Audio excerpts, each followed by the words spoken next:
Gracias.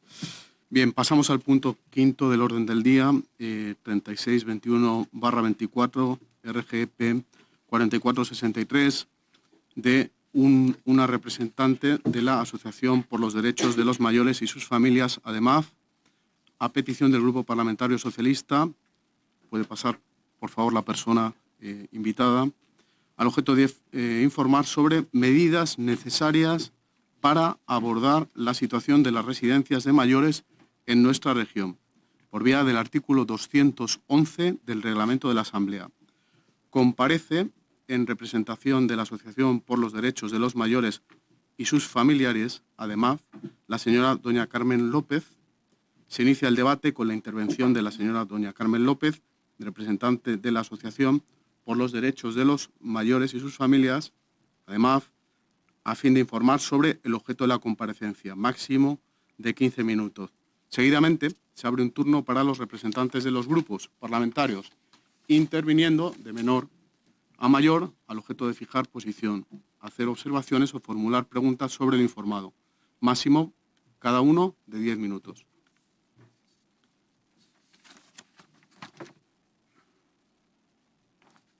Tiene usted la palabra.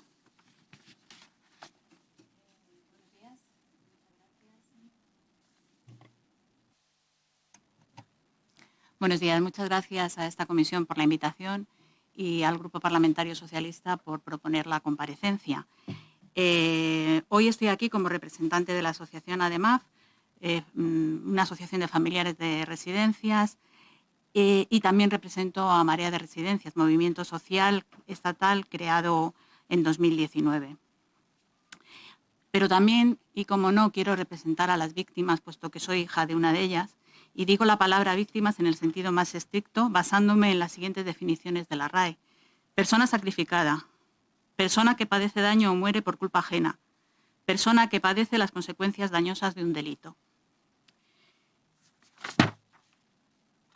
Para entender la situación por la que atraviesan las residencias en la actualidad y poder construir un modelo que necesitamos para garantizar la dignidad y los derechos de las personas, es imprescindible hacer un repaso por la historia reciente y pasada de las residencias de mayores. En tan solo 2 meses, en 2020, fallecieron en toda España 20.000 personas que vivían en residencias. La mitad de estas personas incluidas en esta escalofriante cifra fallecían en la Comunidad de Madrid. Exactamente 9.470 personas, según datos del portal de transparencia de la propia comunidad. De ellas, 7.291 murieron abandonadas en las propias residencias sin atención sanitaria, sin paliativos y solos. Le tengo que llamar a la cuestión. Tiene usted que hablar de la situación de las residencias. Está usted hablando de un suceso de hace 4 años. Entonces le llamo... Sí, yo le llamo a la cuestión por primera vez. Le agradezco. Puede continuar. Las 2.170... Un momento. El otro día Amnistía Internacional compareció por el mismo objeto y hablaron también de eso, y es importante hacer el diagnóstico para llegar a la cuestión. Puede continuar. Bueno, yo considero que para hablar de las residencias en la actualidad y en el futuro es preciso analizar el pasado y el presente. Y por ello voy a hablar del pasado y del presente. Si usted considera que no puedo hablar, me voy. No, le estoy diciendo que lo que dice la comparecencia es hablar de la situación. Lo que ocurrió hace 4 años... Si me escucha, aterrizaremos en todo lo que hay que hablar. Palabra, pero si no quiere... Pero yo le estoy llamando por primera vez a la cuestión, ¿de acuerdo? Hablar de la situación de las residencias.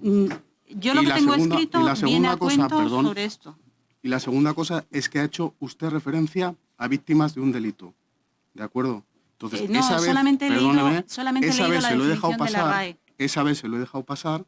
Usted ha hecho referencia a un delito, sí. Se lo he dejado pasar.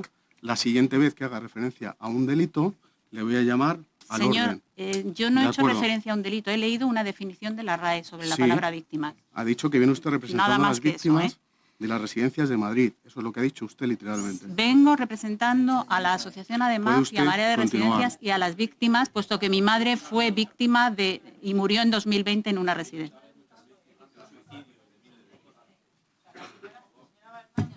Puede... A ver, no tiene usted la palabra. La señora Balmañán no ha hecho referencia a ningún delito. Perdóneme, discúlpeme. No ha hecho referencia a ningún delito, ha hecho política y ha hablado de una situación. No ha hecho referencia, perfecto.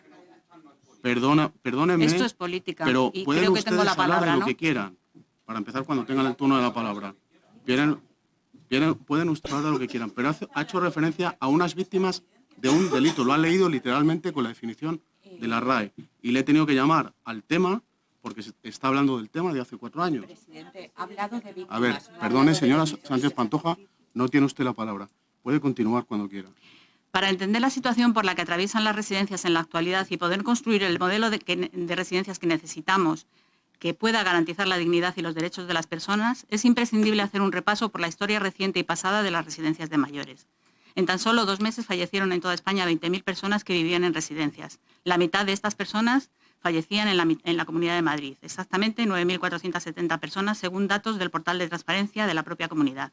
De ellas, 7.291 murieron abandonadas en las propias residencias sin atención sanitaria, sin paliativos y solos. Las 2.179 personas restantes fallecieron tras su derivación a un hospital que posiblemente fuera tardío, como fue el caso concreto de mi madre. Por un lado, conocer cuál era el estado en que se encontraban estas residencias en el periodo prepandémico nos puede ayudar a entender la rápida propagación de la COVID en estos centros y la situación caótica de abandono que se produjo tan pronto como el ya escaso personal existente comenzó a enfermar y no fue sustituido. Por otro lado, es imperioso analizar en todas las comunidades, cuáles fueron las circunstancias que ayudaron a propagar el virus dentro de las residencias, qué decisiones se tomaron en las distintas administraciones, pero sobre todo qué consecuencias tuvieron en los residentes, porque si volviéramos a sufrir una crisis similar, algo así podría volver a suceder. Todas las víctimas, fuera cual fuese el lugar de residencia, merecen justicia y verdad, pero mención aparte merece la Comunidad de Madrid, puesto que la mortalidad en las residencias superó de forma exponencial la de otras comunidades autónomas e incluso otras regiones europeas. Es preciso analizar por qué fue así. La situación anterior a la pandemia en las residencias de Madrid influyó. Diversos factores crearon un caldo de cultivo propicio a lo que se desencadenó con el inicio de la pandemia. Por un lado, el cambio demográfico con un incremento de la esperanza de vida que previsiblemente y por suerte seguirá en ascenso, cero inversión en el sistema público, unas ratios de personal obsoletas e intencionadamente tramposas. Personal mal pagado, malas condiciones laborales, trabajando en más de un centro para obtener un salario mileurista. A esas causas se añaden las particularidades del sistema de dependencia de la Comunidad de Madrid, que se encuentra crónicamente infrafinanciado. Remontándonos a unos años antes de 2020, si buscamos en la hemeroteca, encontraremos noticias escalofriantes sobre residencias. Los distintos agentes sociales denunciábamos que el sistema era insostenible, que la escasez de recursos humanos y materiales era alarmante, pero no quisieron escucharnos porque la inversión en esos recursos necesarios hubiera menoscabado bastante la cuenta de resultados de las empresas que hacen negocio con el dinero público y, lógicamente, podría haber provocado el desinterés de estas al no ser un negocio rentable. Para entender en qué consiste la colaboración pública-privada, conviene saber que la Administración destina a las plazas concertadas en empresas privadas un importe muy inferior al presupuesto que ellas mismas asignan en las que gestionan de forma directa. En resumen, se optimiza el gasto en detrimento del bienestar de las personas usuarias y de las trabajadoras. Precisamente el 4 de marzo de hace 5 años, tal día como hoy, había convocado una concentración frente a esta institución porque estábamos pendientes de una ley de residencias de esta Asamblea que se estaba tramitando desde enero de 2018. Pero algunos partidos o algunos grupos parlamentarios estaban más interesados en preservar los intereses de las empresas que en mejorar las condiciones de vida en las residencias. Y querían prescindir de las ratios en esa ley. Esta ley finalmente no llegó a término por este motivo. En 2020 se volvió a presentar un proyecto de ley, pero pese a la tragedia ocurrida en las residencias no se admitió a trámite. Igual que no se admitió reabrir la comisión de investigación sobre lo sucedido en las residencias de la Comunidad de Madrid. El Defensor del Pueblo, en su comparecencia del 5 de marzo de 2018 ante esta comisión, da datos muy relevantes sobre cuál era la situación ya en 2017. En el punto 3, sobre el funcionamiento de las residencias y calidad en la atención, dice textualmente: esta institución considera, a la luz de las circunstancias conocidas, que los estándares y ratios de personal acordados no permiten una atención correcta y plenamente respetuosa con los derechos de los mayores, sobre todo cuando se trata de personas con un elevado grado de dependencia. Además de esa situación de deterioro que las residencias venían arrastrando desde bastante tiempo atrás, al llegar la pandemia hubo factores que contribuyeron al caos, aceleraron los contagios y posteriormente las muertes. Hubo escasez de EPIs o ausencia total de las mismas, sobre todo al principio. Estas EPIs se reutilizaban constantemente hasta muy bien entrado el segundo periodo. Personal precarizado que tenía que trabajar en distintas residencias y llevaban el virus de unas residencias a otras y a sus propios hogares. No había posibilidad de sectorización en la mayoría de las residencias. No era posible establecer distancia de seguridad en los comedores, lo que llevó al aislamiento de los residentes en sus propias habitaciones.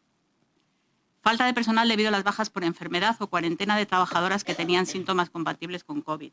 Ausencia de test o pruebas diagnósticas. Residencias con escasos medios técnicos. Falta de información, ocultación y engaño sobre la situación real a los familiares. Hubo también decisiones políticas que marcaron la mortalidad. Desde los primeros momentos se supo que las personas que vivían en residencias iban a ser las más vulnerables al virus. Aún así, lo que se decidió fue elaborar unos protocolos de exclusión que impedían el traslado de estas personas a los hospitales, donde hubieran podido salvarse o al menos morir dignamente. Tampoco se medicalizaron las residencias, como se había anunciado, y se creó un hospital de campaña, el IFEMA, donde no se derivó a los residentes. Allí solo llegaron 23. Se ofreció ayuda a otras comunidades en lugar de solicitar esta ayuda para Madrid, cuando aquí se morían diariamente por cientos las personas en las residencias. Tampoco se utilizaron hospitales privados que estaban a disposición del mando único durante el estado de alarma. Sin embargo, sí que las personas que tenían seguros privados pudieron acudir al hospital.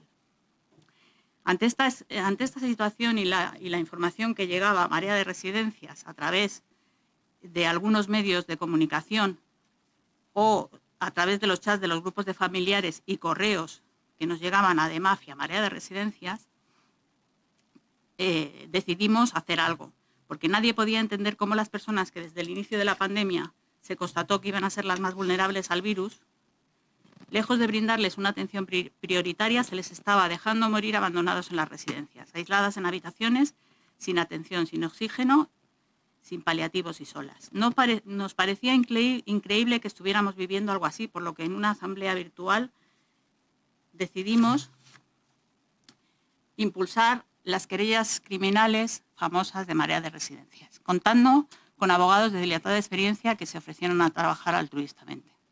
El 11 de mayo de 2020 presentamos las primeras 26 querellas, empezaron a llegarnos muchos correos después para unirse a las mismas y decidimos elaborar un formulario que pusimos a disposición de los afectados en nuestra plataforma digital para que las personas que quisieran denunciar lo que estaban viviendo pudieran cumplimentar sus datos y explicar su experiencia.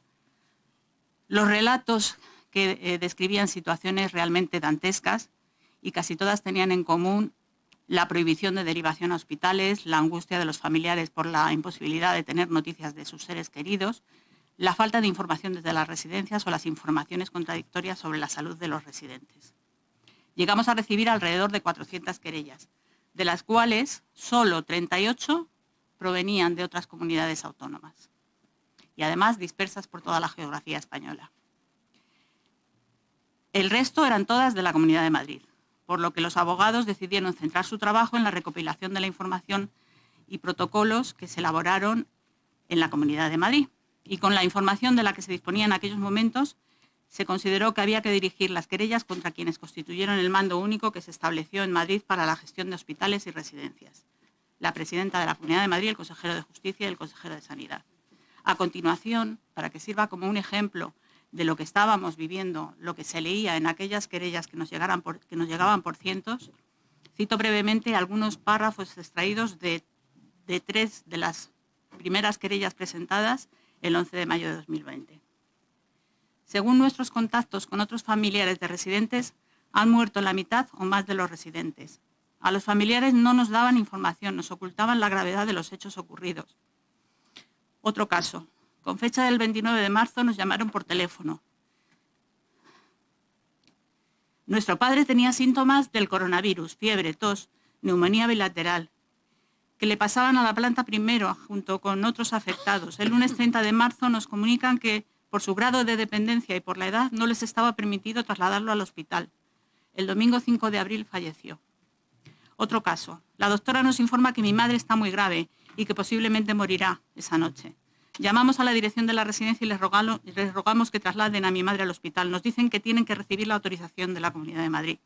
Parece ser que reciben dicha autorización y a las 5 de la noche del día 10 de abril ingresa en el hospital. Por la mañana, sobre las 10, nos llaman del hospital informándonos del gravísimo estado en el que ingresó. Aparte de la neumonía bilateral debido al COVID-19, tenía un cuadro muy grave de deshidratación con afectación a los riñones, debido a una supuesta falta de cuidados en la residencia. Como dato informativo, comentar que se han archivado bastantes querellas en las que solo se ha investigado a las direcciones de las residencias, pero no se han abierto diligencias de investigación hacia los aforados. No obstante, hay 3 recursos de apelación en la Audiencia Provincial que está estimado, indicando al Juzgado de Instrucción que ha de investigar las posibles responsabilidades de los aforados. Por otro lado, hay todavía más de 120 querellas aproximadamente que aún están en diligencias del Juzgado de Instrucción y otras 65 que ya han llegado al Tribunal Constitucional en recurso de amparo. No olvidemos, para acometer los cambios que de forma urgente necesitan las residencias, no olvidemos que allí están, entre otras personas que han ingresado después, hay personas que han sobrevivido a un horror, personas que habiendo contraído la COVID en esa primera ola o posteriores no murieron, pero sí que perdieron sus ya mermadas capacidades físicas o cognitivas debido al largo periodo de aislamiento y a la falta de atención. Ellas son las grandes olvidadas. Tras meses de sufrimiento, sus patologías aumentaron, pero la Administración no ha movido un dedo para ayudarlas, ni a ellas, ni a las trabajadoras, ni a las familias. Las residencias están abandonadas. La situación no solo no ha mejorado, sino que es peor.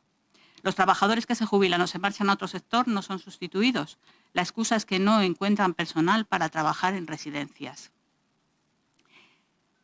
Parece lógico pensar que una profesión tan importante para la sociedad, que requiere un esfuerzo físico y emocional considerable, debería de recibir un salario acorde, además de poder realizar su trabajo con humanidad, profesionalidad, con calidad y con dignidad. Pero para eso hace falta tiempo de dedicación a cada residente. Hace falta mucho más personal de lo que hoy en día hay en las residencias. Caminar hacia un enfoque centrado en las necesidades de las personas requiere una mayor unificación de los cuidados hacia modelos asistenciales integrales. Para poner a estas en el centro de los cuidados, habría que triplicar la inversión como mínimo y dotar del valor que realmente les corresponde a las profesiones ligadas a los cuidados. Favorecer la creación de sistemas de inspección en los centros que garanticen el cumplimiento de unos mínimos estándares de calidad. Por otro lado, aunque apostamos por que las personas permanezcan el mayor tiempo posible en sus domicilios, desde luego pensamos que las residencias son y seguirán siendo sin duda a futuro una necesidad perentoria, y más en situaciones de dependencias y cuidados de larga duración que van a aumentar. Para lograr todo lo anterior debemos exigir la implicación de todas las instituciones. Consideramos un grave problema la mercantilización de los cuidados, siendo necesario revertir la tendencia de la privatización pasando a gestión pública de forma inmediata todas las residencias de mayores con titularidad pública y gestión indirecta, para avanzar después en la remunicipalización de otras y la construcción de un parque de residencias públicas de gestión directa.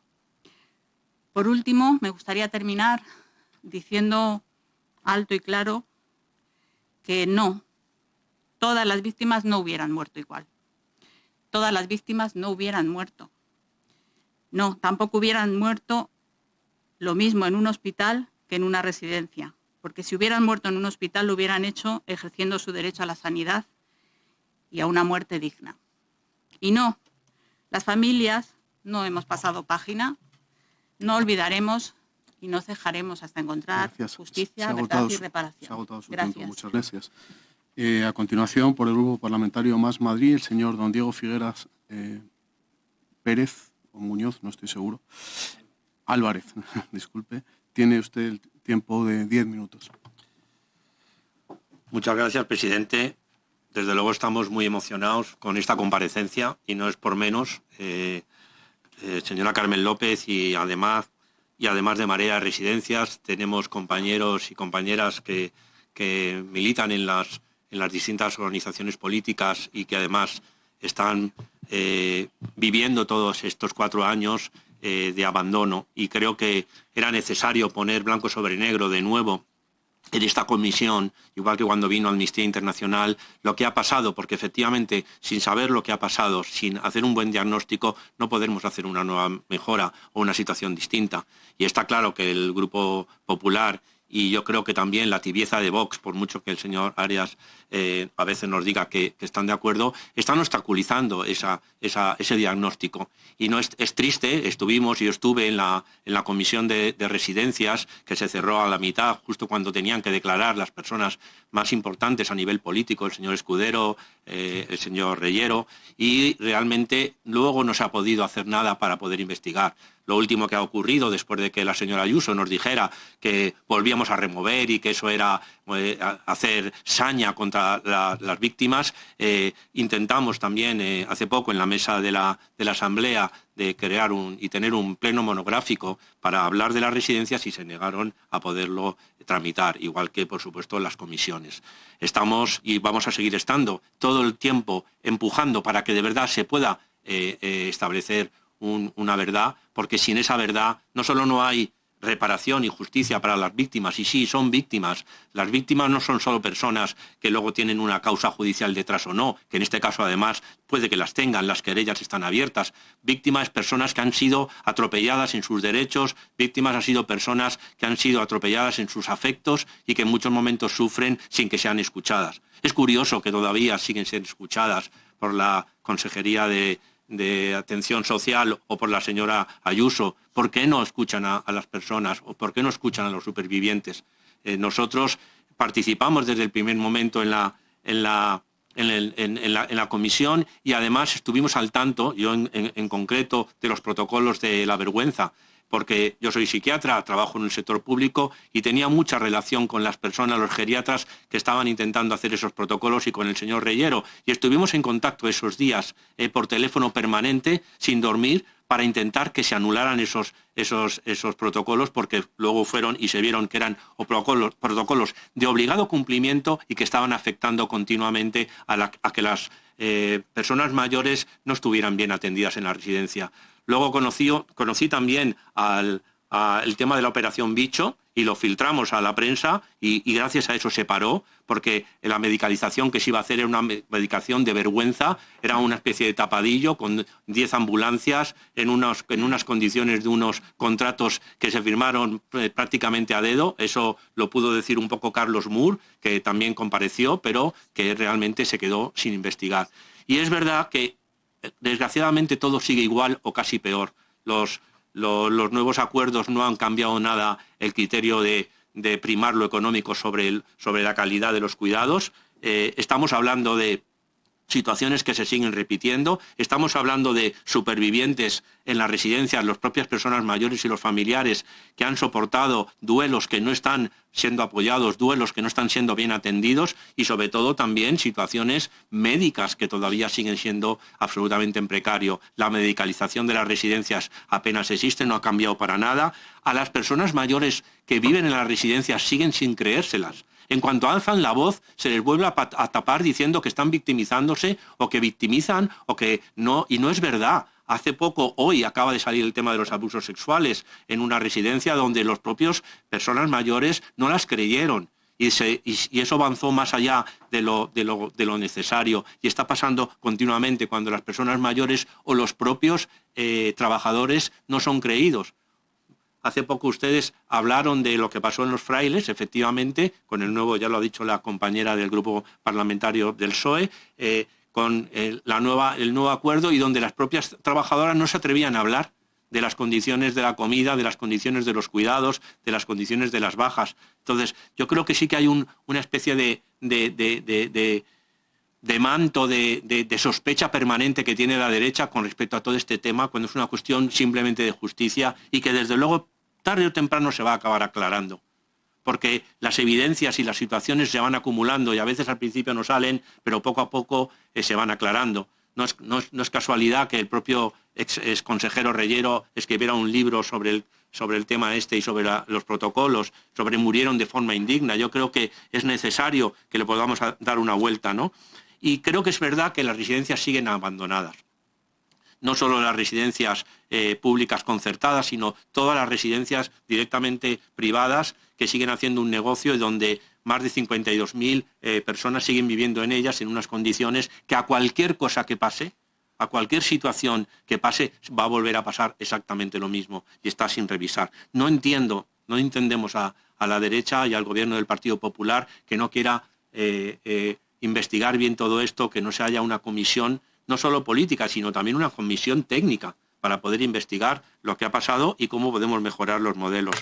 Desde luego el modelo claramente es mucho peor el modelo de privatización que ya teníamos de antes de que ocurría todo esto y que pusimos en esta asamblea a través de nuestro portavoz de Políticas Sociales, Emilio Delgado, y denunciamos mucho antes de la COVID la precariedad de todo el modelo residencial y cómo tenía que cambiar. Y nada se hizo y ni nada se está haciendo. Estamos exactamente lo mismo que antes de la pandemia. Y desde luego todos los que trabajamos en el sector sanitario estamos siempre cruzando los dedos de que no vuelva a haber una pandemia, de que no vuelva a haber cualquier cosa que nos ponga a poner en hueso, porque va a volver a pasar exactamente lo mismo. Y me gustaría que vosotras desde la Marea nos pudierais dar un poco más de luz ante todo esto, porque creo que me parece una vergüenza que efectivamente se politice en el sentido de que cada vez que alzamos la voz nos digan que estamos digamos, destapando el sufrimiento de unas personas que siguen sin justicia y sin reparación. Todo esto afecta, por supuesto, como ha dicho la compañera del Partido Socialista, a la inspección. Seguimos en una precariedad de inspecciones tremendas, seguimos en una precariedad de los contratos y efectivamente no hay trabajadores porque es que literalmente no quieren ir a trabajar, pero no solo el personal cuidador, TCAES, etcétera, sino médicos, enfermeras, porque las condiciones de trabajo son absolutamente dantescas y precarias, porque enseguida uno está bajo sospecha. Cada vez que uno va a hacer cualquier trabajador va a hacer una declaración, la tiene que hacer a nivel anónimo. Esto es increíble porque tienen miedo de las represalias. Creo que esto es muy importante y creo que debemos de apoyar absolutamente un nuevo modelo de residencias. Claro que vamos a necesitar desgraciadamente residencias. Ojalá sean muchos menos, si podemos hacer unas ayudas en el lugar de viviendas de las personas, unas residencias que estén apegadas a los barrios, que la gente no se tenga que desplazar, unas residencias o pisos o pequeños lugares de convivencia también intergeneracional para que las personas mayores se sientan mucho más acompañadas con las personas jóvenes. Y creo que, desde luego, unas residencias que trabajen contra la soledad no deseada, contra el aumento de suicidios y contra el aumento de problemas de salud mental que están habiendo cada vez más y que están siendo maltratadas, porque realmente las personas mayores no están pudiendo ser escuchadas porque no tienen tampoco esos lugares de escucha. Esto es absolutamente importante. Y por eso creo que es necesario, y apoyamos, como estáis en Marea de Residencias, la necesidad de una ley de residencias. Parece que si no hay una ley que ponga blanco sobre negro unas mejores condiciones a la hora de los convenios y a la hora de construir nuevos lugares residenciales, esto va a ser el pan nuestro de cada día y se va a volver a repetir. Con lo cual, tampoco me quiero extender mucho más. Todo nuestro apoyo a Marea, todo nuestro apoyo, y estaremos el día 15 en el Círculo de Bellas Artes cuando se va a sacar los resultados de esa Comisión Ciudadana para la Verdad en las Residencias. Creemos que esas conclusiones van a ser muy importantes para poder seguir avanzando. No nos vamos a rendir, vamos a estar ahí. Exigimos que la Comunidad de Madrid y Ayuso en persona os reciba y reciba a todas las personas que han sido víctimas en una residencia. Mi madre murió en una residencia también en estos 4 años y con unas condiciones de ayuda muy difíciles. Y realmente creemos que si todo sigue igual se va a volver a repetir. Por favor, no vamos a parar y desde luego vamos a estar, y es necesario la conjunción de todas las fuerzas políticas con las fuerzas sociales del tercer sector, de los empresarios, etcétera, para cambiar esto de una vez. Todo nuestro apoyo. Desde luego vamos a estar ahí el día 15, pero vamos a estar ahí indefinidamente hasta que se haga verdad, justicia y reparación. Creemos que las víctimas tienen que ser escuchadas y, sobre todo, creemos que es necesario que cambien los modelos y para eso estamos en política, para tener mejores cuidados, para tener una sociedad mejor y para que nuestras personas mayores, que son las que más han luchado por nuestros derechos a lo largo de estos años, puedan vivir dignamente y puedan, ahora que está aumentando la longevidad, de realmente tener una longevidad donde todo el mundo podamos disfrutar mejor y donde todo sea mejor. Muchísimas gracias por estar aquí, muchísimas gracias por vuestra valentía y no os rindáis nunca, que ahí estaremos con vosotros. Muchas gracias, señor Figueras. A continuar a contestar a los representantes de los grupos parlamentarios. Tiene la palabra la señora doña Carmen López, representante de la Asociación por los Derechos de los Mayores y sus Familias, además, por un tiempo máximo de 10 minutos. Muchas gracias. Pues la verdad es que la primera intervención pues me ha sorprendido bastante, me ha indignado mucho el el escuchar ese tema de la revancha. O sea, las víctimas tienen derecho a justicia, eso no es revancha, eso es intentar llevar a cabo un derecho que tenemos, creo, todos los españoles, que es el de justicia. Luego yo no soy hija de una víctima de COVID, como usted. Yo soy hija de una víctima de una serie de decisiones políticas que se han llevado a cabo en las residencias. Y lo digo alto y claro. O sea, no, yo tengo otros familiares que han muerto por COVID, que no es lo mismo que morir porque no te han dejado ir a un hospital o te han dejado ir ya cuando estabas muy grave y no has podido hacer otra cosa. Y bueno, lo dije al principio y bueno, pues el acuerdo de acreditación creo que es insuficiente, efectivamente, como usted, y por eso estamos solicitando que se haga una ley de residencias, además a nivel estatal, para que haya un marco mínimo legal que establezca una serie de mínimos que garanticen la dignidad en todas las residencias del Estado español. Usted se refiere a nuestros mayores. Yo digo que los mayores no son nuestros. Los mayores son personas y son personas de pleno derecho. Parece que el decir nuestros mayores es como si ellos ya no tuvieran la potestad de elegir o de decidir sobre sus propias vidas. No olvidemos que son mayores, pero que siguen siendo ciudadanos de plenos derechos. Y mientras que las residencias sean lugares donde se vulneran esos derechos, pues la mayoría de los mayores no querrán ir a residencias, pero tal vez si algún día conseguimos entre todos arreglar eso, pues quizás sea una opción más a elegir, donde a lo mejor estén incluso mejor tratados que en sus domicilios. La responsabilidad de los cuidados en un estado de derecho que se considera un estado del bienestar, donde el cuarto pilar es este precisamente, pues la responsabilidad debe de recaer en las administraciones y no en las familias, ¿vale? La delegación de gobierno, por cierto, yo estuve como testigo en esa investigación que se hizo del 8 de marzo, porque precisamente desde Marea de Residencia y desde ADEMAF teníamos convocadas una serie de concentraciones en la puerta de la Consejería de Políticas Sociales que iban a ir después incluso del 8 de marzo. Entonces nos llamaron a declarar.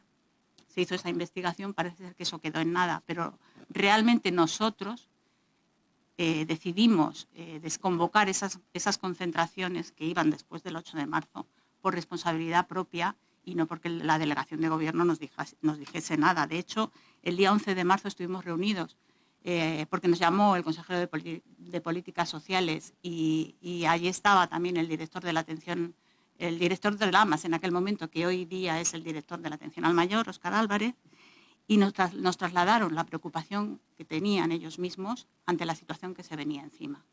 Entonces, supimos por ellos esa situación tan grave, ¿vale? De hecho, luego dimitieron ambos dos. En cuanto a la empresa Centenaria, efectivamente, ya lo ha dicho la diputada del Grupo Socialista, poco más hay que añadir, pero es que es el problema de todas las empresas que licitan para obtener estas gestiones. Y sobre la operación Bicho, pues sin palabras, no tengo palabras. Fue una broma macabra que define claramente cuál es la posición de la Comunidad de Madrid ante las residencias. O sea, una broma macabra. En cuanto a reunirnos con la señora Ayuso, los familiares, uno por uno, pues no creo que tenga vida suficiente esta señora para reunirse con todos los familiares uno por uno. Y de hecho, desde Marea de Residencias, en general, lo que queremos es escuchar a la señora Ayuso, pero declarando en un tribunal. Y no es revancha, es simplemente escuchar qué explicaciones tiene que dar ante una investigación. Habrá familias que a lo mejor quieran reunirse con ellas, posiblemente. Y en cuanto a esta señora, que no recuerdo su nombre, pues no sé, me ha parecido que me llamaba usted indecente. O sea, a mí lo que me parece indecente es que se mienta o que se digan verdades a medias. Y que se digan en sede parlamentaria y a la prensa y en todas partes y en voz muy alta. Entonces, de 19 causas usted aludía a una, o sea, usted aludía a 19 causas de 380. y además alude a un auto de Parla. Bueno, pues yo le voy a decir que de 380 causas ha habido más de 19 archivadas y con unas palabras similares a las que usted ha mencionado. Pero lo que usted no ha dicho es que en esos autos no se ha investigado a los aforados. Pero, sin embargo, hay tres ahora mismo de la Audiencia Provincial que están pidiendo expresamente al juzgado de instrucción que investigue las posibles responsabilidades de los aforados. Eso no lo dice usted, pero se lo digo yo. Y además le digo que hay más de 19 causas archivadas. Pero además este auto de Parla al que usted se ha referido, sí, lo ha archivado la Audiencia Provincial, pero ¿sabe usted que está recurrido ante el Tribunal Constitucional? Se lo digo yo. Está recurrido y todavía el Tribunal Constitucional quizás pueda decir otra cosa, o a lo mejor saben ustedes ya lo que va a decir el Tribunal Constitucional. Y nada más, o sea, retorcer el dolor es lo que hacen ustedes cuando mienten, cuando la señora presidenta sale diciendo que iban a morir igual, o el señor Osorio dice que las familias hemos cerrado el duelo. Eso es retorcer el dolor de las familias. Y si me sobran minutos, pues me da igual. Gracias. Muy bien.